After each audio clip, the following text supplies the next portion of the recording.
Design या degree जैसे नाम से पता चल रहा है कि बहुत फ्रीडम मिलने वाली है बच्चे को, अपनी डिग्री डिज़ाइन करेगा कैसे। एक सेट स्ट्रक्चर तो होगा लेकिन उस स्ट्रक्चर में इतनी लिबर्टी है बच्चे को, इतनी फ्लेक्सिबिलिटी है जी। कि बच्चा क्या पढ़ना चाहता है। जैसे पहले होता था कि पहले जब हम पढ़ते थे और आप पढ़ते होंगे तब एक सेट डिफाइंड स्ट्रक्चर होता था कि एक कॉम्बिनेशन होता था सब्जेक्ट्स का, जी। वो कॉम्बिनेशन लेना पड़ता था। जैसे और वो नेशनल कंपलसरी वो भी था। कंपलसरी था।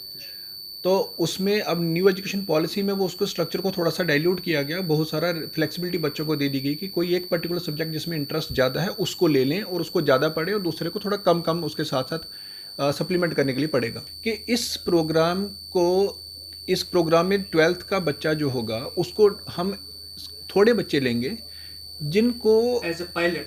एज अ पायलट स्टडी समझ लीजिए। ये पहला बैच उनका ये चलेगा कि जम्मू यूनिवर्सिटी में पहला बैच चल रहा है, तो यहाँ पे क्योंकि इसको कंसेप्ट को भी समझाना पड़ेगा पेरेंट्स को भी और बच्चों को भी।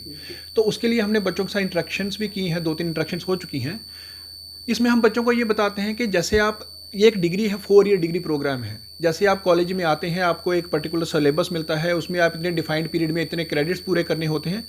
इसमें भी स्ट्रक्चर होगा, लेकिन इसमें क्या होगा कि पहले 2 साल, पहले 4 सेमेस्टर्स बच्चे को कोई एक पर्टिकुलर सब्जेक्ट नहीं दिया जाएगा, उसको जनरल सारा थोड़ा थोड़ा दिया जाएगा, जिसमें साइंस का कंसेप्ट भी होगा, जिसमें ह्यूमैनिटीज़ का कंसेप्ट होगा, जिसमें कॉमर्स का कंसेप्ट होगा, जिसमें जनरल स्टडीज़ का कंसेप्ट होगा, इंडियन नॉलेज सिस्टम का कंसेप्ट होगा, क्रिएटिविटी को बढ़ावा दिया जाएगा।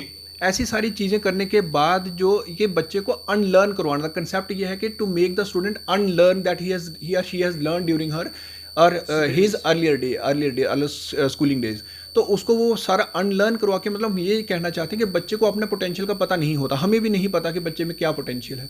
तो अगर वो बच्चा खुद को एनालाइज करेगा, वो सारा स्ट्रक्चर हमारा देखेगा, उस स्ट्रक्चर में से बाद में खुद को एनालाइज करेगा, हो सकता है वो पहले मेडिकल का स्टूडेंट रहा हो लेकिन बाद में उसका इंटरेस्ट इकोनॉमिक्स में पड़ जाए, तो वो इकोनॉमिक्स, तो उसका एक्चुअल इंटरेस्ट बाद में निकल के सामने आएगा जब उसको वो खुद थ्रू प्रैक्टिस वो 2 साल सारी चीज़ें थोड़ी थोड़ी पढ़ेगा, तो उसका एक मन बनेगा कि मुझे एक्चुअली पढ़ना क्या है।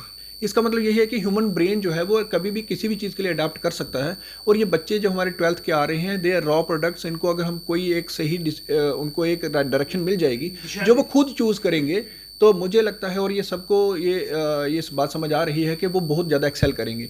तो ये उसके रिगार्डिंग हम कुछ बच्चे लेके उनकी ये एक नई डिग्री जो as per directions of higher education ये हम स्टार्ट करें। हमारे प्रिंसिपल सर बहुत प्रोएक्टिव हैं इस मामले में, he is very open to ideas. तो वो चाहते हैं कि हम भी एक ऐसा ही स्ट्रक्चर जिसमें बच्चे को, हो सकता है आने वाले टाइम में यही बच्चे का फ्यूचर बनेगा। टेक वन अब आपके व्हाट्सएप पर। व्हाट्सएप करिए हाय 9728253663 पर।